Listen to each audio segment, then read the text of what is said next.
শুরুর দালালের চক্করে পড়ে কানাডা যাওয়ার কথা বলে 6 লক্ষ টাকা একদম ধরা খেয়ে গেছে। এদিকে 6 লক্ষ টাকা সুইদা করে টাকা নিয়েছি, এই 6 লক্ষ টাকা রিস্কা চালায় শোধ করা লাগবে। এদিকে যাত্রীও নাই। এ খালি কান্দাপাড়া দিবেন? হ্যাঁ মামা যাবো। কান্দাপাড়া কোন জায়গা? কান্দাপাড়া বর্তলা। হ্যাঁ চিনি চিনি, ওঠেন ওঠেন ওঠেন। ভাড়া কত?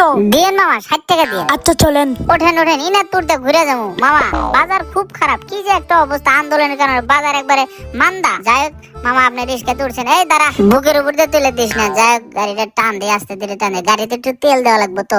যাই হোক উঠা পড়ি, পড়ে গেছি। হ্যাঁ আপনি নতুন নাকি? কি কোন মামা নতুন? আপনি তো ড্রাইভারই চেনেন না। আমি যুদ্ধের সময় থেকে আমি রিস্কা চালাই। আপনি চুপ করে বসে থাকেন, আমি একটা গান ধরবো। রিস্কাওয়ালাই আমি রিস্কা চালাই ঢাকা শহরে, আমার রিস্কায় আরে আমার রিস্কায় কত মানুষ অলি গলি ঘুরে। মামা বান্দরের মতো লাভ দেন, ভাড়াটা দেন। এই নেন ভাড়া নেন। দেন দেন দেন, ঠিক আছে মামা যান তাহলে।